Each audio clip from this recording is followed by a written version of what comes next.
말씀 들고서 싸우니 주님 음성 듣기를 소망하고 구주 예수 그리스도의 이름으로 기도드립니다. 아멘. 할렐루야. 네, 성가대 찬양할 때 여러분 귀가 다 이쪽에만 가 있는, 다 이렇게 막 기울어 있는 것 같고, 네, 박수 한번 하십시다.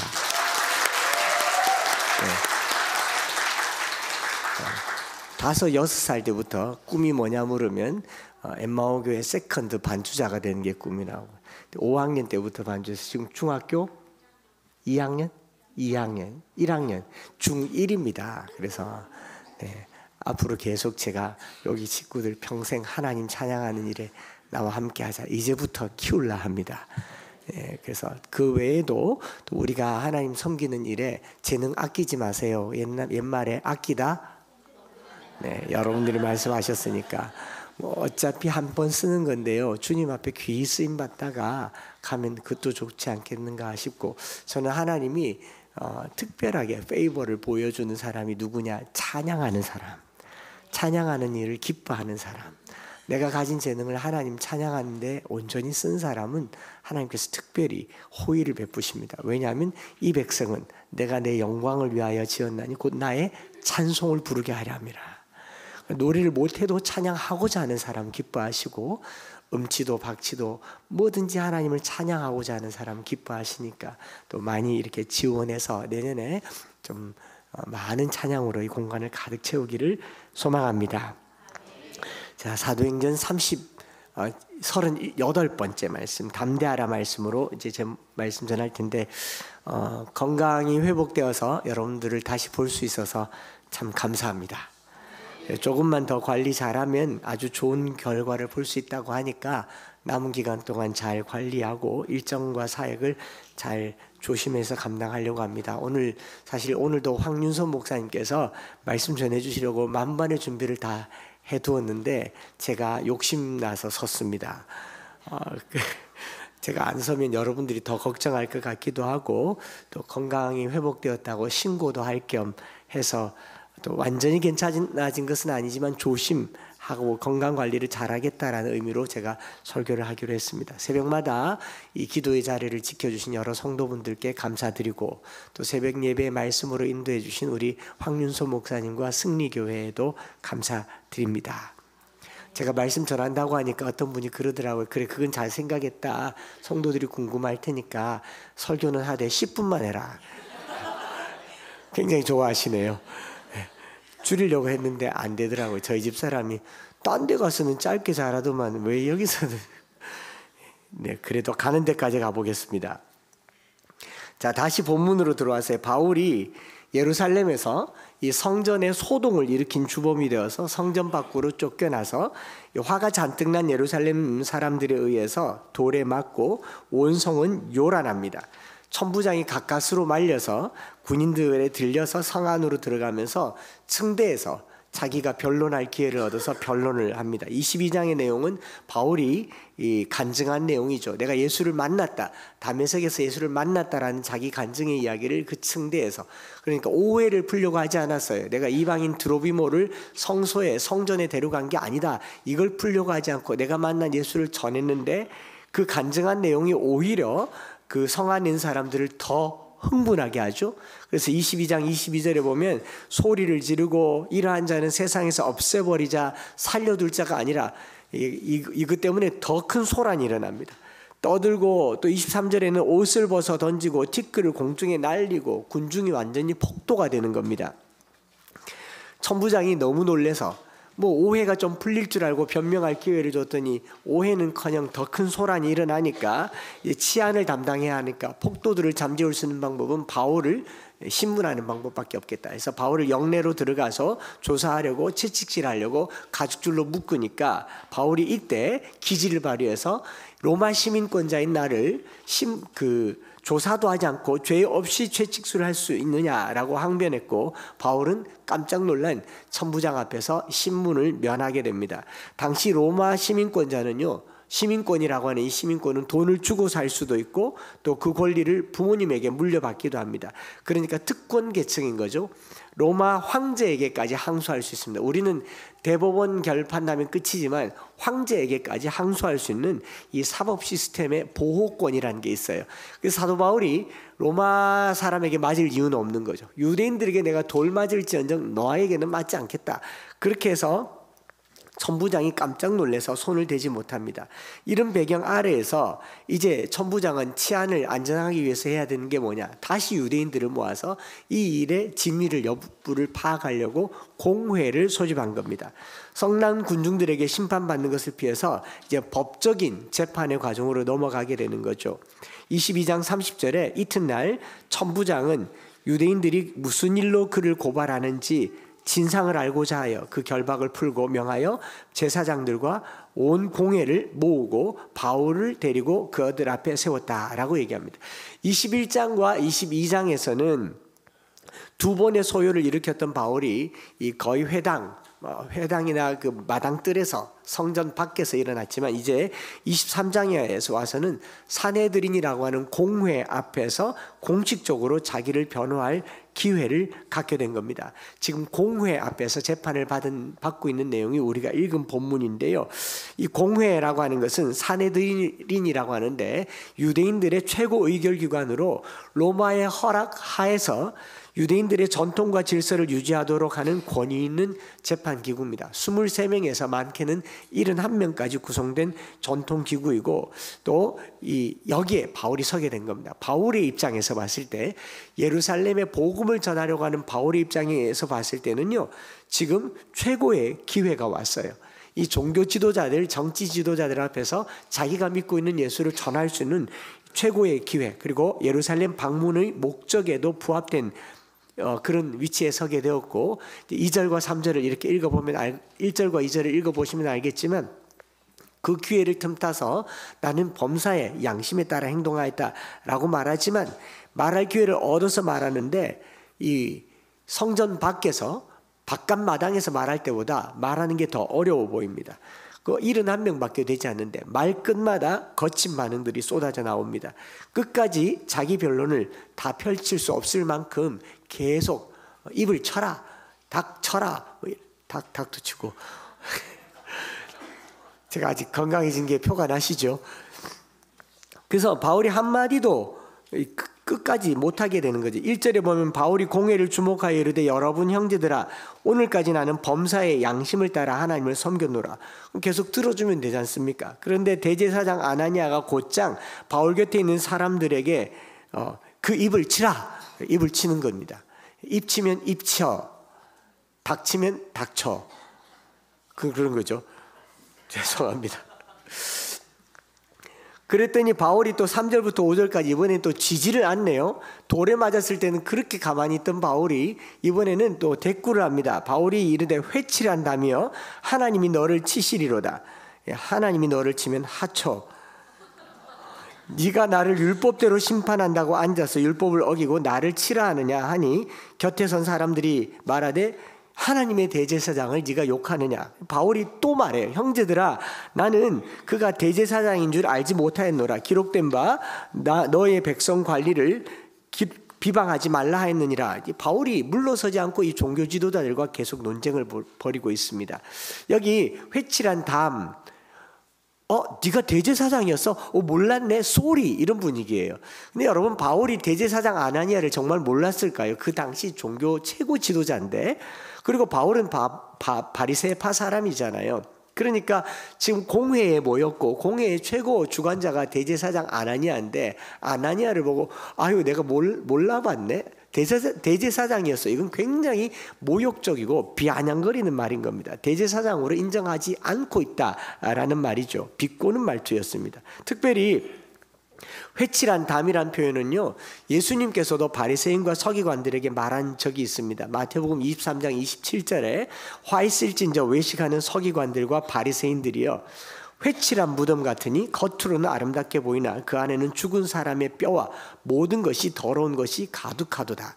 이 회칠했다라는 것은 조금 우리가 살펴볼 필요가 있는데요, 유대인들이, 이스라엘 사람들이 명절이 되면 예루살렘에 많이 모입니다. 평소에 예루살렘에 사는 사람은 한 몇만 명 정도지만 이 명절, 유월절이나 오순절, 초막절이 되면 이 유대의 전 지역에서 모이기 때문에 작게는 몇십만 명, 많게는 100만 명도 넘는 인파가 모입니다. 그러면 자연스럽게 숙소가 없겠죠. 제가 스페인 산티아고를 걸을 때 스페인의 어느 도시에 갔는데 레드불 축제, 황소 축제가 열리더라고요. 얼마나 많은 사람이 모였는지 제가 거기서 숙소가 없어가지고 마룻바닥에서 잠잔 적이 있거든요. 하물며 예루살렘에 전체 사람들이 모였으니까 잘 곳도 없지 않습니까? 그래서 일주일을 넘게 순례를 하려고 사람들이 한 달이라는 시간을 들여서 경비를 들여서 예루살렘에 오면 잘 곳이 없으면 어디 갔냐? 예루살렘 근교의 산으로 들러 나가다 보면 이 파놓은 굴이나 자연적으로 형성된 굴이 있습니다. 거기서 자면 돈도 덜 들고 사람들이 거기서 잠을 자요. 그런데 개중에 무덤이 있는 겁니다. 유대인들은 우리처럼 땅에 시신을 매장하는 게 아니라 돌 무덤에다가, 굴로 된 무덤에다가 시신을 넣고 돌로 막는데, 가난한 사람들은 돌로 막을 여유가 없으니까 그냥 그 안에 무덤이, 가족 무덤이 계속 쌓여 있는 거예요. 그래 뼈도 있고. 모르고 들어가서 잠을 잤다가 원효대사처럼 아침에 일어났는데 거기가 무덤인 거죠. 그럼 이 사람은 유대인들의 결례를 따라서 부정하게 되지 않습니까? 시체에 손을 댔으니까.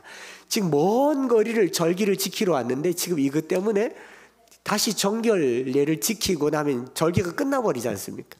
도루묵이 되니까 예루살렘 당국에서 어떻게 하냐면 멀리서 온 사람들이 여기는 들어가지 마시오라고 해서 멀리서도 볼 수 있도록 회색으로, 하얀색으로 이제 석회 같은 걸 발라서 여기는 무덤이라고 표현해서 깊이 하라고, 가까이 오지 말라고, 여긴 시체가 있으니 밖은 잘 보이고 안은 썩었다라는 표현으로 회칠한 담 혹은 회칠한 무덤이라고 얘기합니다. 그래서 이 의미는 뭐냐면요, 속은 썩은 시체가 있고 겉은 반짝반짝 빛난다라는 어떤 이중성, 외식을 의미하기도 하고, 깊이 해야 된다, 여기서 잠자면 안 된다, 어울리지 말아야 될 대상이다. 바울이 지금 누구에게 이런 말을 하느냐? 대제사장에게. 회칠한 담이여, 너는 깊이 대상자 1호야, 이렇게 얘기하니 듣는 대제사장이 얼마나 기분이 나빴겠어요. 지금 막 분노가 막 부글부글 일어오르고 있는 그런 상황인 겁니다. 그렇게 시작해서 바울은 지금 이 상황, 사내들인 공회에서 자기의 입장을 변론하거나 아니면 복음을 전하는 게 아니고 뭐 이상한 말을 해서 분열과 분란을 일으키다가 결국 이 공회가 파산에 이르게 됩니다. 6절, 7절, 8절에 보면 바울이 그중 일부는 사두개인이요 다른 일부는 바리새인인 줄 알고 공회에서 외쳐 이르되, 여러분 형제들아, 나는 바리새인이요 또 바리새인의 아들이라. 죽은 자의 소망 곧 부활로 말미암아 내가 신문하노라. 7절 여러분들이 읽어볼까요? 바리새인과 사두개인 사이에 다툼이 생겨 무리가 나누어지니 같이요. 이는 사두개인은 부활도 없고 천사도 없고 영도 없다 하고 바리새인은 다 있다 함이라. 바리새인과 사두개인을 싸움을 붙여가지고 막 시끌시끌한 사이에 바울이 빠져나오는 그런 모양으로, 그래서 천부장이 이러다가 찢겨 죽임 당하겠다 싶어서 다시 영내로 끌고 오는 형태로 지금 이 공회가 해산됩니다. 예루살렘 최고회인 사내들인 공회에는 주로 한 5개 분파가 거기에 소속되어 있는 5개의 당이 있습니다. 종교 사회적으로 바리새파, 우리는 지금 2개의 정당만 있는 것 같지만 우리나라 2개의 정당만 있는 건 아니죠. 그죠? 지금 뭐 이렇게 정당 얘기하면 또 시끄러워지니까 많습니다. 많고 이런 색깔 정당도 있고요. 오늘 제가 일부러 이 색깔 골라서 입고 왔어요. 빨간색 입고 오니까 오늘은 국힘이네요. 파란색 입고 오늘 민주네요. 오늘 이건 뭐죠? 하여튼 골고루 다 입어봐야 되겠다. 예루살렘에 사두개파가 있고 바리새파가 있습니다. 사회 저명급 인사, 국회에 해당합니다. 그 외에 마이너로 열심당, 에세네파, 헤롯당이라고 이 5개 정도의 분파가 있는데 주로 큰 영향은 바리새파와 사두개파입니다. 바리새파 사람들은 하시딤이라고 해서 경건한 사람들이란 뜻입니다. 원래 뜻은 분리주의자라는 말답게 대다수 종교 정치적인 태도를 자신들의 삶과 분리시켜서 순수하게 성경만을 쫓으려고 하는 사람들, 항상 의식상 부정을 가져올 만한 것은 무엇이든지 엄격하게 피하고 성경을 문자 그대로 믿던 사람들, 뭐 제사의 정결 문제나 음식법, 안식일 계명 등에서 특별한 주의를 기울였던 사람들을 하시딤이라고 합니다. 우리가 알고 있는 이 율법의 계명을 613가지로 만든 사람들도 이 사람들입니다. 248개의 긍정적인 하라 명령과 365개의 말라 규정을 만들기도 했고요. 이들이 그 당시에는 왜 영향력이 있었느냐 하면 예루살렘이 로마의 지배하에서 헬라화 되는 것을 막고 이스라엘 백성들의 이 신앙적인 정체성을 유지하는데 아주 큰 역할을 했기 때문에 바리새파 사람들은 한 당시 6,000명 정도 되었는데 그럼에도 불구하고 영향력이 컸던 사람들이 바리새파 사람들입니다. 그런가 하면 사두개파 사람들은요, 이 사디킴이라고 해서 제덱이란 말 들어보셨지 않습니까? 의로운 사람, 자칭 의로운 사람에서 나온 건데, 이 사무엘하사 8장 17절에 이 솔로몬의 제사장, 솔로몬 시대 때 사독이라고 하는 제사장이 나오고, 이제 사독 계열의 제사장이 나오면서 사독, 사두시즈에서 사두개인들이 나오는 겁니다. 그래서 이 사람들은 왕의 곁에서 제사장 역할을 하던 사람들이다 보니 자연스럽게 권력이라는 게 생기죠. 물질이라는 게 생깁니다. 원래 레위인들과 제사장들은 가난한 사람들이었습니다. 레위기에도 보면 나와 있고 성경 곳곳에서 고아와 과부와 레위인들을 잊지 마라. 모든 절기 때 레위인들이 누구하고 비교해서 나오냐면 고아와 과부와 레위인들. 오늘날 목회자들이 많이 먹고 배부르고 좋은 차 타고 다니고 뭐 뚱뚱해지는 것은 그 본분을 뚱뚱해지는 것은 어쨌든 배는 들어가야 됩니다. 근데 당시 레위인들은 굉장히 가난한 사람들이었는데 제사장이 사독 계열 제사장이 나오면서 제사장들이 부와 귀를 찾게 되는 것이죠. 그래서 이 막강한 세력을 가진 제사장 계급이었는데 자기들의 계급이 너무 고유한 고위층이었기 때문에 밑에 사람들을 그냥 깔보던 오로지 토라 오경의 권위만 인정하고 구전율법이나 선지자의 권위는 인정하지 않았습니다. 이 바리새파 사람들은 율법만을 추구하는 사람들이라고 한다면 사두개파 사람들은 율법의 신앙을 현실 속에 적용시켜서 왜곡시킨 사람들입니다. 그래서 오경에 없는 부활, 천사, 마귀 뭐 이런 것들에 대해서는 믿지 않는, 오늘 우리가 읽은 것처럼 부활이나 천사, 영에 대해서는 믿지 않는 사람들이 이 사두개파 사람들입니다. 그리고 이 사람들은 오늘날 우리가 누리고 있는 성공과 역경은 인간 행동의 결과이기 때문에 우리가 열심히 잘 살면 얼마든지 부유하게 될 수 있다. 이거 고지론에서 볼 수 있는 겁니다. 사다리 걷어차기라고 들어보셨죠? 열심히 사다리 타고 올라가서 너희들도 열심히 하면 여기 올라올 수 있어 라고 하고 사다리를 그냥 걷어차버리는 겁니다. 프레드릭이 얘기한 사다리 걷어차기의 대명사가 사두개인들입니다. 사두개인, 사다리, 네, 그런 사람들이에요. 그러니까 이 사람들은 뭐가 없느냐? 부활이 없죠. 부활이 없으면 영생도 없죠. 심판이 없죠. 지옥도 없고 천국이 없습니다. 이 땅에서의 삶이 전부인 것입니다. 신앙을 가졌지만 천국을 꿈꾸지 않는 사람들이 바로 사두개인들입니다. 저는 오늘 교회의 모습이 바리새적이라기보다 사두개적이라는 요소가 훨씬 더 많다고 그렇게 판단하게 되었습니다. 뭐 청년 때에 교회밥 좀 먹어본 사람들이라면 그 당시에 어른들 보면서 와 정말 바리새인 같다. 장로님들, 목사님들 보면서 율법주의자, 바리새인 이런 말 마음에 품어본 적이 한 번쯤은 있을 겁니다. 그냥 말씀대로 살려는 장로님, 권사님, 저희 뭐 옛날에 주일 성수, 주일날 돈을 쓸까 말까, 심지어는 DDD 공중전화에서 100원짜리 넣었다고 그 주일날 돈 썼다고 야단치던 그런 사람들 보면서 속에 저런 바리새인 같으니라고. 그럼 교회는 걸어서 오나 버스 타고 오지? 버스비는 그럼 어떻게 내노? 이런 원칙을 추구하던 사람들을 우리가 바리새적이라고 원망하던 사람들이 지금 교회의 대부분 주류에 해당하는 중년들입니다. 이분들이 바리새적이었던 신앙의 선배들의 신앙생활, 문자적이고 율법적인 신앙생활에 거부 반응이 컸던 것은 이해가 되지만 너무 멀리 가서 부활을 믿지 않고 천국을 믿지 않고, 천국을 믿지 않으면 당연히 지옥도 믿지 않겠죠. 그 다음에 부활을 전제로 하고 있는 죽음과 다시 사는 것을 믿지 않는 시대가 오늘 우리 시대라고 생각해요. 오늘 우리의 오로지 관심은 이 땅에서 잘 살고 이 땅에서 복을 누리고 죽어서는 그냥 교회에 이름 올려놓고 신앙 고백 좀 하고 그리고 부모님 교회 다니고 내가 교회에서 죽으면 목사님들 오셔서 장례 치러주면 천국 갈 거라고. 우리가 무슨 천도제 드리는 목회자들입니까? 그런 형태로 교회를 만들어간 거는 대다수 교회가 사두개적이라고 저는 그렇게 믿습니다. 여러분 교회 다녀도 천국 못 갈 수 있습니다. 교회 잘 다닌다고 천국 가는 건 아니에요. 이름 올려놓는다고 목사가 장례를 집례했다고 그분이 천국 간다고, 그거 안 가보니까 모르는 일이지만 그건 확신할 수 있는 일이 아니에요. 그렇지 않습니까? 사두개인들에게 있어서요, 부활을 이야기하는 것은 아킬레스예요. 왜냐하면 그들은 막강한 권력과 부를 누리면서 성경을 요리조리 피해 다니면서 자기들의 이 삶을 영위하던 사람들이기 때문에 재산이 많아지면요, 재산에 대해서 건들면 눈이 시퍼래지지 않겠습니까? 네가 있는 것을 팔아 가난한 자들에게 주라 그러면 그러고 와서 나를 따르라 그랬더니 따르지 않잖아요. 그러지 않습니까? 오늘날 성탄절을 앞두고 여러분 재산을 다 가지고 오십시오. 내일 모레 수요일날 성탄절 헌금 많이 하십시오. 그러면 안 올걸요?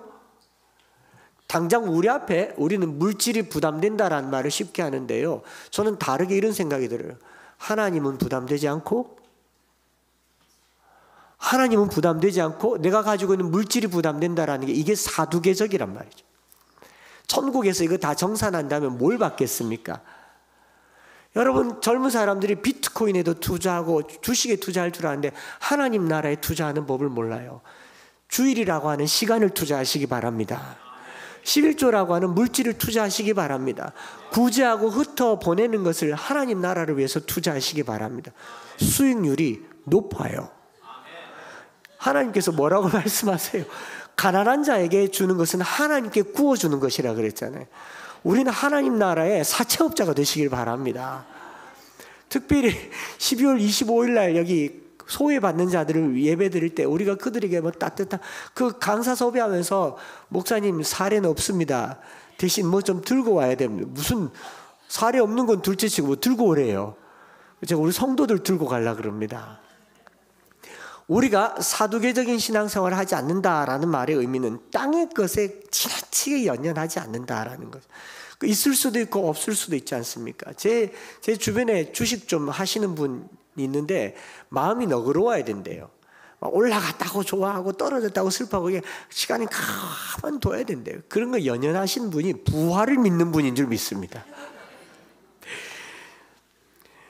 그래서 이제 사도 바울이 바리새 사람들에게는 좀 대제사장을 공격하는 방법으로 자극을 주고 사두개파 사람들에게는 부활을 얘기함으로 자극을 주고 그 외에도 뭐 금욕주의자 SNF파 또 열심당원들, 몸에 칼을 들고 다니던 열심당원들, 헤롯당원까지 5개의 분파가 있는데 그중에 바리새파와 사두개파를 이 자극을 해서 지금 싸움을 붙인 겁니다. 지금 바울이 얼마나 두 번의 큰 소란 끝에 사내들인 공회에 서서 여기서 복음을 전하는 건 멋진 일 아니겠습니까?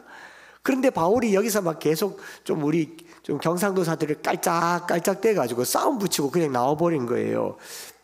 이 본문의 의도가 뭘까? 바울은 지금 왜 이럴까? 뭐 여러 가지로 해석할 수 있지만 자세한 것은 나중에 천국 가서 바울 선생님께 직접 물어보시도록 하고 저는 오늘 10분 만에 마쳐야 되니까 이 일이 있고 난 후에 그날 밤에 11절에 그날 밤에 주께서 바울 곁에 서서 이르시되 담대하라 내가 예루살렘에서 나의 일을 증언한 것 같이 로마에서도 증언하여 하리라 하시니라. 이 말씀을 전하고 싶어서 이 서론격으로 말씀을 드렸던 거죠. 사도 바울은 이 바리새인이라고 하는 거대한 집단과 종교 집단과 사두개인이라고 하는 거대한 정치 종교 집단 사이에서 끼어서 홀로 외로이 있습니다. 아무도 그를 지켜주거나 보호해주지 못할 때에 힘든 싸움을 벌일 때에 하나님께서 그날 밤에 신방 오셨어요. 그리고 바울아 담대하라, 바울 힘내라, 내가 너와 함께 있다. 이렇게 말씀하고 예루살렘에서 당한 것처럼 이 로마에서도 전해야 하리라 이렇게 얘기를 하잖아요. 이 담대하라라는 말, 달세오라고 하는 이 말은요, 용기를 북돋워 준다, 격려한다, 위로한다는 말인데 복음서에 이런 표현이 자주 나옵니다. 마태복음 9장에 중풍병자를 사람들이 데리고 왔을 때 주님께서 저의 믿음을 보시고 작은 자여 안심하라 라고 얘기하잖아요. 9장 2절이죠. 작은 자여 안심하라 라고 이렇게 말할 때 이때 달세오라고 얘기합니다. 글쎄요 말고요, 달세오. 그들의 믿음을 보시고 중풍병자에게 이르시되 작은 자여 안심하라. 안심하라 한번 따라합시다. 안심하라. 질병 중에 있는 이 병자에게 안심하라라고 얘기하고, 또 그 밑에 18절부터 22절에 내려가 보면 12회를 혈루증으로 앓고 있는 여인에게 따라 안심하라. 내 믿음이 너를 구원하였다 하시니 여자가 즉시 구원을 받으니라. 여기도 담대하라라는 말과 똑같은 표현인 다르세오라는 말을 쓰는 거죠. 질병이 길어도 안심하라. 네 믿음이 너를 구원하였다.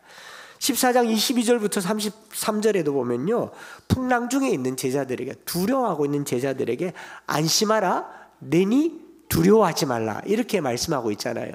지금 바울 앞에 하나님께서 바울아 담대하라 라고 말했던 이 배경을 두고 본다면, 질병 가운데 있을 때, 또 12회를 혈루병으로 앓고 있을 때, 또 풍랑 가운데 있을 때 주님이 하셨던 말씀의 맥락에 비추어 본다면 바울이 굉장히 약하기도 하고 외롭기도 하고 적적하기도 할 때 하나님이 이 한마디가 바울을 예루살렘을 넘어서 로마까지 가게 하는 큰 힘이 되게 하신 줄 믿습니다.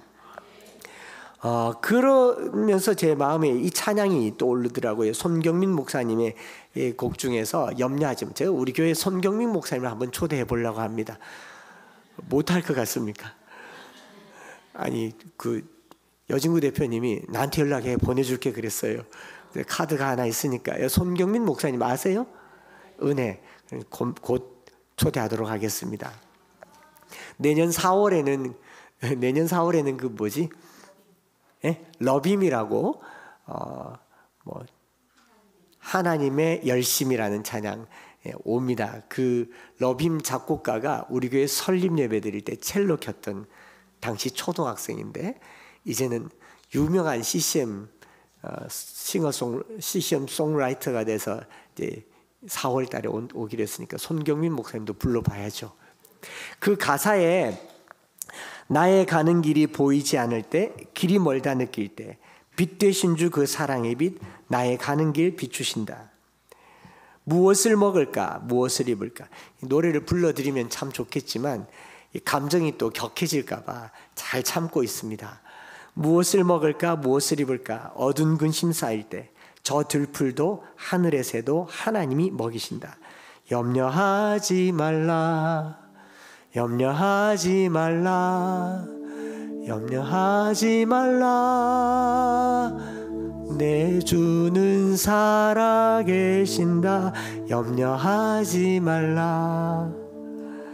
역시 안 되는군요. 반주가 나오니까 해볼까요? 잠깐만. 염려하지 말라, 염려하지 말라, 염려하지 말라, 내 주는 살아계신다. 염려하지 말라, 염려하지 말라, 염려하지 말라, 주가 돌보시네. 내 주는 살아계신다. 너의 형편하신다. 두려워 말라, 염려하지 말라. 하나님께서 바울에게 이렇게 말씀하실 거예요. 내가 살아있다. 내가 너와 함께한다. 담대하라. 두려워하지 말라. 이렇게 말씀하시는 것 같지 않습니까? 로마에서도 증언하여야 하리라 라고 말하지만, 여러분 저 같으면 하나님 여기서 끝. 지금 바울이 1차, 2차, 3차 전도여행 마치고 예루살렘까지 왔는데 어디서도 환영받지 못했어요. 지금 이 순간도 바울이 가는 곳마다 싸움이 일어나고 분란이 일어났습니다. 근데 하나님 뭐라고 얘기하냐면, 로마에서도 한 번 더 바카스를 딱 가들고 로마도 가자 이렇게 얘기하고 있잖아요. 그러면 바울은 어떤 열매를 바라보고 이 사역을 할까요? 자기에게 주신 비전과 자기의 사명 때문에 이 사역을 감당할까요? 제가 이 말씀 묵상하면서요, 바울을 담대하게 하는 건 뭔가? 바울을 담대하게 하는 것은 그를 향한 하나님의 부르심일 수도 있겠지만 그것만 가지고는 안 돼요. 열매가 없거나 사역이 안 되면 우리는 의심합니다. 이게 부르심이 맞나? 고민한다고요. 사역의 열매보다도 바울을 더 담대하게 하는 것이 무엇일까? 비전, 사명, 목적, 그보다도 바울을 더 담대하게 하는 것은요, 바로 하나님이십니다. 하나님이 바울과 함께 하니까 너는 열매와 관계없이 두려워하지 마라. 하나님이 바울과 함께 하시니까 바리새인처럼 사두개인처럼 큰 세력은 없지만 너는 두려워하지 말라. 하나님이 바울과 함께 하시니까 로마 군인처럼 권력이 없지만 너는 두려워하지 말라. 오늘 저와 여러분들이요, 손에 뭘 잡은 걸로 안심한다면 사두개인이 될까 조심해야 합니다. 오늘 우리가 뭔가를 잡으려고 열심히 내는 종교적인 열심에 빠져 있고 그걸로 내가 안도한다면, 주의를 잘 지키고 봉사하고 기도생활 열심히 하는 걸로 나는 안전하다고 생각한다면 바리새인이 될까 조심해야 합니다. 우리를 비로소 안전하게 하고 안심하게 하고 담대하게 하는 것은 하나님입니다. 그것이 중요하다는 거죠. 바울이 위로받던 그날 밤에 이 말을 하던 그날 밤에 담대하라, 내가 예루살렘에서 나의 일을 증언한 것 같이 로마에서도 증언하여야 하리라, 이 말을 한 그날 밤에 이 대제사장과 바리새인과 사두개인들은 어땠습니까? 12절과 13절 다음 주에 보겠지만 이렇게 나와 있죠. 날이 새매 유대인들이 당을 지어 맹세하되 바울을 죽이기 전에는 먹지도 아니하고 마시지도 아니하겠다 하고 이같이 동맹한 자가 40명이나 되더라. 여러분, 이 사람들은 자기 뜻대로 안 되니까 또 바리새인과 사두개인들이 연합해요. 어떤 뜻을 이루기 위해서, 힘을 이루기 위해서 계속 모으지만요, 하나님의 사람은요, 하나님 한 분이면 충분합니다. 오늘 우리 기독교회가 사람이 모여서 뭔가를 할 수 있다고 생각한다면요, 그 하나님 되게 무시하는 일입니다. 하나님 나라의 일은 사람을 통해서 일하지만 반드시 하나님이 하십니다. 우리가 하나님을 움직일 수 없는 줄 안다면 우리 신앙은 하나님을 붙드는 것인 줄 믿습니다. 그래서 바울은 하나님 앞에 단독자로 이 밤을 보내고 있는 거죠. 저는 이것이 신앙이라고 생각합니다. 신앙은 하나님 앞에서 단독자로 하는 것이지 집단을 이루고 무리를 이루고 교단을 만들고 교파를 만들어서 어떤 세력을 만들어서 자기 자신을 입증하는 방식이 아니라는 것이죠. 바리새인과 사두개인 사이에 끼인 존재로 홀로 있는 바울이 지금 하나님 앞에 단독자로 있습니다. 외롭고 고립되고 소외된 인생이지만 하나님이 바울을 붙잡아 주셨다라는 것이죠. 저는 오늘날 교회가 이런 외로움과 고독감과 소외감을 감당할 능력이 있기를 소망합니다. 우리 한국 교회가 지금처럼 이렇게 되지 않을 때 웬만한 교회는 다 개척교회였습니다. 다 개척교회였어요. 요즘은 지하는 아예 얻지도 않지만요, 옛날엔 다 지하였어요. 아닙니까? 지하 예배당에서 아무도 오지 않는 강단에서 소리 질러 본 적 있습니까? 밤새 혼자 기도하면서 때로는 외로워서, 때로는 무서워서, 때로는 서러워서 십자가 붙들고 울어본 적이 있습니까? 그때보다 더 영적이었을 때가 어디에 있었을까요? 집단과 집단의 힘이 주는 종교적인 영향력을 내 신앙인 것처럼 착각하지 마시기 바랍니다. 지금도 민중들이 모여서 좌든 우든 탄핵을 찬성하든 탄핵을 반대하든 그 속에 있으면 내가 큰 힘을 이루는데 일조하는 것 같지만요, 힘은 하나님 것입니다. 우리가 어떤 형태로든 힘을 가지려고 하지 마시고요, 하나님을 가지려고 하시기 바랍니다. 언제나 성도들은 함께 모이지만요, 모임이 끝나고 흩어진 후에 집에 가셔서 하나님을 찾으시기 바랍니다. 오늘 밤에 하나님께서 여러분 곁에 서서 담대하라 말씀해 주시는 밤 되기를 원합니다. 교회에서 은혜를 받았다면 집에 가서도 홀로 있을 때, 차를 탔을 때, 나 혼자 남았다 생각할 때, 그때 하나님을 만나시기를 소망합니다. 윌로우 처치의 빌 하이벨스 목사님의 책, 오래된 책이죠. 20년 넘은 책인데 Who You Are When No One Is Looking, 아무도 보는 이 없을 때 당신은 누구인가. 오늘 성도들의 신앙의 표대를 하나님 앞에서만, 아무도 보는 이 없으면 누가 봐요? 하나님이 보시죠. 우리가 신앙생활 하면서요, 나는 어느 교회 다닙니다가 자기 신앙생활의 정체성이 되지 말기를 바랍니다. 이제 엠마오 교회 다닌다 그러면 누가 그 교회 다니냐고 물을 거예요. 오, 좋다라고 말할 겁니다. 그게 내 신앙이 되지를 말기를 바랍니다. 우린 철저하게 하나님 앞에 나 홀로 서 있는 겁니다. 하나님의 사람은 철저히 하나님 앞에서 하나님이 들려주신 음성에 반응하는 법을 배워야 되죠. 사내들인 공회의 법적인 영향력도 아니고 바리새인들의 종교적인 열심도 아니고 또 사두개인들의 현실적인 감각도 필요 없습니다. 하나님만 인정하시는 그런 신앙이 되기를 축복합니다. 바울은요, 자기를 따르는 사람이 없고 많은 군중들에게 한마디 복음도 못 전했습니다. 사내들인 공회 앞에서 소동만 일으켰습니다. 단 한 사람도 회심시키지 못하고 그날 밤에 그 영내에 갇혀가지고 내가 그 말 하지 말걸 괜히 부활 이야기를 꺼내가지고 그 대제사장이 자꾸 날 깔짝깔짝거리는 바람에 내가 그냥 회칠한 무덤이라고 말한 바람에 내가 복음을 못 전하고 바울이 그랬을 수도 있잖아요. 그러던 밤에, 그 외로운 밤에 바울에게 주님 찾아가셔서 담대하라, 달세오, 야 로마에서도 한 번 더 하자. 그게 주님 마음 아니겠어요? 말씀 마무리하려고 하는데, 최근에 다니엘 기도회를 통해서 저희 교회가 많이 알려지고 많은 분들에게 선한 영향력, 특별히 말씀 암송과 말씀 사랑하는 일에 쓰임받는 것 참 감사하고 영광 돌려드립니다. 하나님이 저를 이렇게 쓰려고, 우리 교회를 이렇게 쓰려고 하시는구나 생각하니까 너무 감사하더라고요. 그 과정에서 에피소드 하나를 말씀드리고 기도하려고 합니다. 알다시피 다니엘 기도에는 이거 나가도 되나? 강사를 섭외하는 과정이 까다롭기로 유명합니다. 제가 이력서를 낸 것도 아니고 날 좀 써달라고 부탁한 것도 아닙니다만은, 이 정치적으로, 신학적으로, 심지어는 강사의 이력조차도 여러 사람들 앞에서 후폭풍이 되기도 하고, 그 에피소드가 워낙 많이 나오기 때문에 더더욱 신중하다고 해요. 그런 곳에 강사가 되니까요, 사람들이 저마다 하는 말이 야 이제 다 됐다, 왜 그래 됐노? 또는 축하한다, 강사된 게, 설교한 게 축하할 일이, 저는 오늘 다 엠마오교회 설교자가 되었습니다, 축하해 주시기 바랍니다. 아니, 그냥 목회자가 설교하는데 그게 뭐 축하받을 일이에요. 계속 그런 말 들으니까 괜히 마음에 부담도 되고, 어떻게 해야 되지? 그래서 이제 계속 근데 또 뒤에 있잖아요. 저는 뒤에 있는 게 비중이 크다는 거 몰랐는데, 앞에 얼른 하고 치워버리면 되는데 18일을 계속 듣고 있으니까 시간이 갈수록 부담이 더 돼요.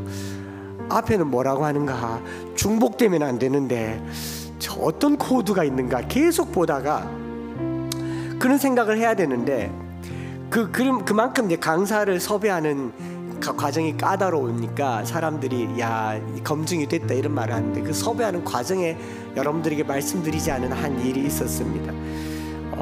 이제 다시 연락이 왔어요. 중간에 섭외하시는 목사님께 어떤 제보가 왔는데, 목사님께서 신학교에서 강의를 하면서 동성애에 대해서 조금 호의적으로, 이슬람에 대해서 옹호적으로 발언한 걸 얘기를 하는데 확인하려고 전화를 했다라는 거예요. 그래서 설명을 해드렸어요.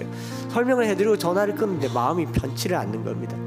당연히 신학교 교수로서 성경을 바로 해석할 의무가 있고, 소돔과 고모라가 동성애 때문에 망한 게 아니라 그는 원래 망할 도시인데 아브라함이 의인 10명만 있으면 안 망하겠다고 하나님께서 약속도 했지만 망했다란 말은 의인 10명이 없어서 망한 거죠.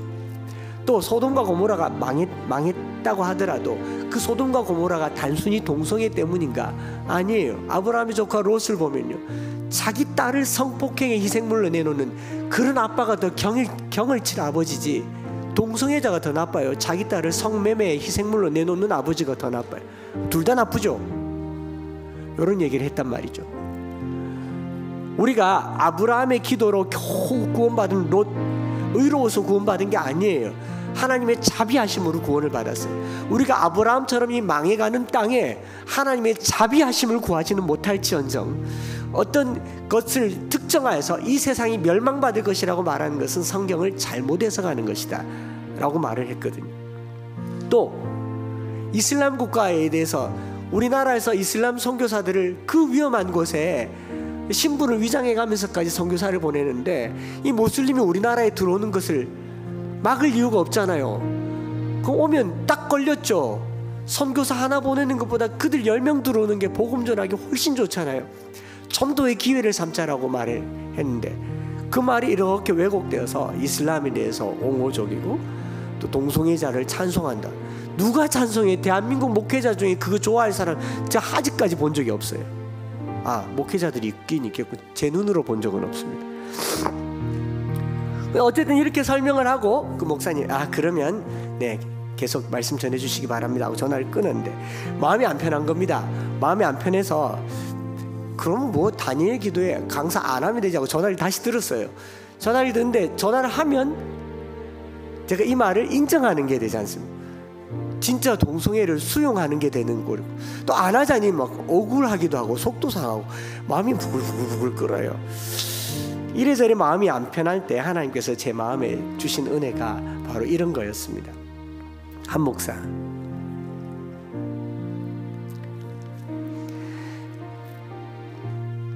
거기 수많은 성도들 앞에 인정받는 게 낫냐, 나 하나가 너를 인정해 주는 게 낫냐. 제 마음에 큰 울림이 왔어요. 사람들은 제가 그 무대에 선다고, 그 무대가 아니라 그 강단에 선다고 많은 사람들이 알아줄 것을 얘기했지만 저는 그날 이후로 그 사람들이 알아주는 것은 제 관심에서 벗어났습니다. 저는 하나님께 인정받는 그런 목사가 되고 싶습니다. 모두가 나를 버려도 하나님이 나에게 담대하라고 말씀 한마디 해주시면 그걸로 충분한 그런 목사가 되겠다. 그 마음가짐으로 강단에 선 겁니다. 그래서 신나게 설교했죠. 하고 싶은 말 다 했죠. 시간 딱 돼서 끝 하고 마쳤죠. 뭐 더 듣고 싶으면 엠마오교회 오시오. 오늘 우리 마음에요. 누가 나를 알아주지 않을 때, 누구로부터 어떤 평가를 받을 때 저도 사람이니 왜 안 끓겠어요? 사도 바울은 어떻겠습니까? 바리새인인데 바리새인에게 배척받았어요. 사두개인들에게 배척받았어요. 유대인들에게 돌맞음을 당했습니다. 그런 바울을 붙들어 주신 것은 한 가지였어요. 내가 너를 인정한다. 내가 너를 붙들고 있다. 오늘 더도 말고 덜도 말고요, 우리의 종교적인 열심과 삶에 대한 소유보다 더 중요한 것은 하나님 한 분인 줄 알고 하나님께서 인정하시고 하나님께서 기뻐하시는 저와 여러분들 되시기를 축복합니다. 우리 이 찬양 드리면서요, 우리가 영접했던 그때의 모습을 생각하며 감사로 가득하네. 우리 다시 죽게 나가는 감격의 그 자리로, 우리 지금 다시 일어나 은혜의 그 자리로, 우리가 신앙생활 하다가 넘어질 수 있어요. 좌절할 수 있지만 주님이 담대해라, 한 번만 더 해봐라. 아무도 알아주지 않아도, 아내도 남편도 심지어 자식들조차도 미쳤다 소리 들어도 하나님이 함께 하시면 That's okay. 그렇게 살아갈 수 있는 한 주가 되기를 축복합니다.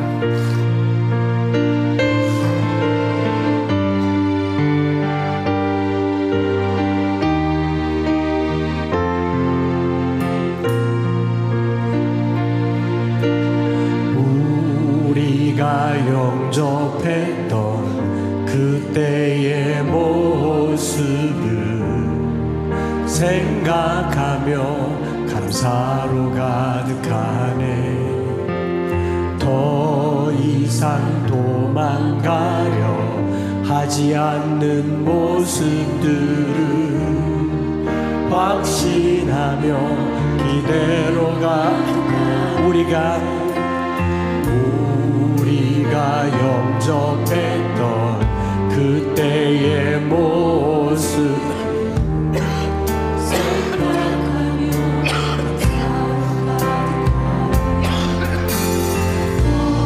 이상 도망가려 하지 않는 모습들 확신하며 이대로 가득하네.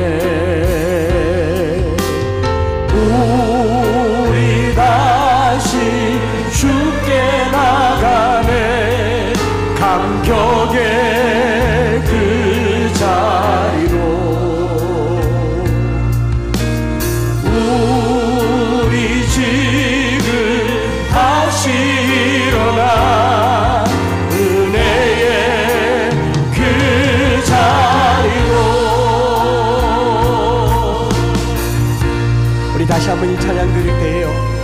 주님 처음 만났을 때 어땠습니까? 세상과 나는 간 곳 없고 구속한 주만 보였는데 사람이 보이지 않습니까? 물질이 보이지 않습니까? 신앙생활은요, 주님 앞에 철저하게 단독자로 서 있는 겁니다. 내가 언제든지 주님과 단독자로 서서 힘내라, 안심하라 그 소리 듣기를 바라면서 찬양하시겠습니다. 우리가 영접했던 그때의 모습을 생각하며 감사로 가득하네. 더 이상 도망가려 하지 않는 모습들을 확실히 기대로 가득한 우리 다시 한번 우리가 영접했던 우리가 영접해 그때의 모습을 생각하며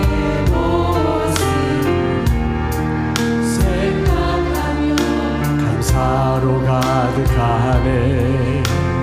더 이상 도망하려 하지 않는 모습을 확신하며 기대로 가득하네. 우리 다시 주께 나가십시오. 우리 다시 주께 나가네. 감격의 그 자리로 우리 지금 다시 일어나 은혜의 그 자리 우리 다시 주께 나가 우리 다시 주께 나가네. 감격의 그 자리로 우리 지금 다시 일어나 우리 지금 다시 일어나 은혜의 우리 오른손 높이 들고 우리 다시 주님께로 가십시다.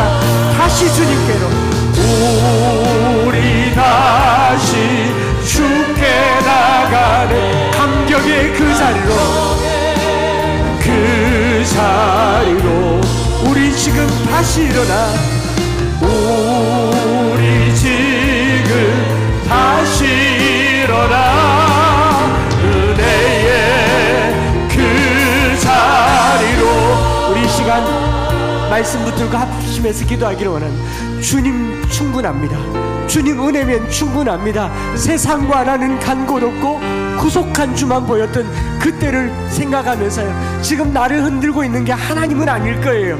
지금 내가 흔들리고 있는 게 하나님을 믿는 믿음 때문이 아닐 거예요. 물질 때문에, 환경 때문에, 연약한 육체 때문에 흔들린다면 오늘 주님 우리에게 오셔서 안심하라, 소자여 안심하라, 네 믿음이 너를 낫게 하였느니라. 병 가운데 있을 때라도 안심하라 소리 듣기를 원합니다. 흔들릴 때에도 안심하라 소리 듣기를 원합니다. 인생의 풍랑이 우리를 찾아왔을 때에도 안심하라 소리를 듣기를 원합니다. 주님 오늘 우리 인생에 오셔서 하늘 평강을 더하여 주시고 주님 한 분이면 충분합니다. 오늘 우리에게 역사하여 주시옵소서. 우리 시간 주여 한번 크게 부르짖고 합심해서 기도하겠습니다. 주여, 살아계신 하나님 아버지, 오늘 우리가 담대하라, 내가 예루살렘에서 나간 것 같이 로마에서도 이 일을 겪어야 하리라. 하나님 그 밤에 찾아가셨던 바울을 찾아가셨던 하나님, 오늘 우리에게 찾아오셔서 소자여 안심하라, 내 믿음이 너를 낫게 하였느니라. 병든 자에게 안심하라, 내 믿음이 너를 안 낫게 하였느니라. 풍랑 가운데 안심하라, 이제 평강이 있을지어다. 주님 말씀하여 주셔서 우리의 자리로 나가게 하여 주시고 우리 모든 연약한 육체가 깨끗하여지게 하여 주시고 아버지 하나님 안심하라, 내 믿음이 너를 낫게 하였느니라. 주님 말씀하신 대로 회복되게 하여 주시옵소서. 주님 오늘 우리 삶에 우리가 붙들고 있는 것, 우리가 약하다고 생각하는 것, 그 모든 것을 넘어서 주님 앞으로 나아갈 수 있도록 축복하여 주시옵소서. 우리 다시 주께 나가네. 감격의 그 자 주여, 우리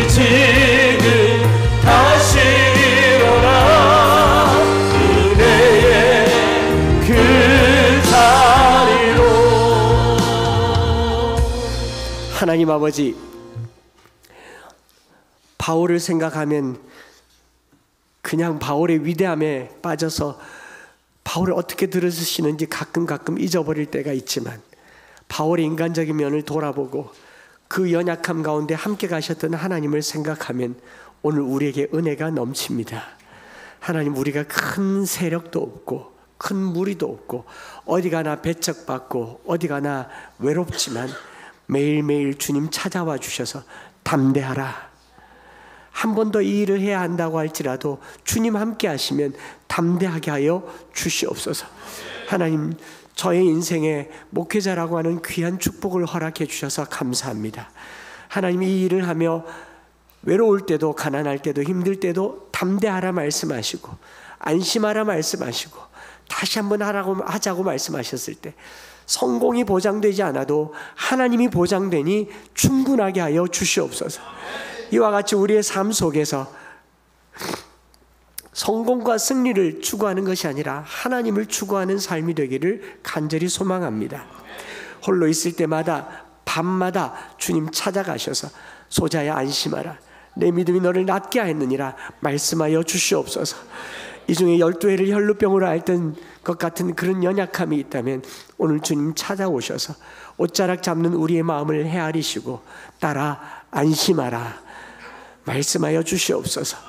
하나님, 우리 인생이 말로 닿을 수 없는 풍랑 가운데 두려움에 휩쓸려 있을 때라도 주님 오셔서 안심하라 말씀하여 주시옵소서. 오늘 우리가 이 말씀 듣고 새 힘 얻어서 한 주를 다시 살아가기를 간절히 소망합니다. 주님 앞에 예물을 드립니다. 11조를 드리고 주일헌금을 드리고 선교 비전헌금을 드립니다. 우리가 연약한 중에도 주님 이 예물을 통하여 더 연약한 자들에게 희망이 되기를 간절히 소망하고, 우리가 물질 때문에 사는 것이 아니라는 것을 신앙 고백으로 표현하여 싸우니 주님 받아 주시옵소서. 구주 예수 그리스도의 크신 은혜와 아버지 하나님의 변함없으신 사랑하심과 성령 하나님 위로 교통 충만 역사하심이 오늘 우리를 일으키시고 담대하라 말씀하시는 주님 음성 듣고 새 힘 얻고 고침받아 새롭게 살아가기를 소망하는 사랑하는 모든 식구들 위해 이제로부터 영원토록 함께 있을지어다. 아멘.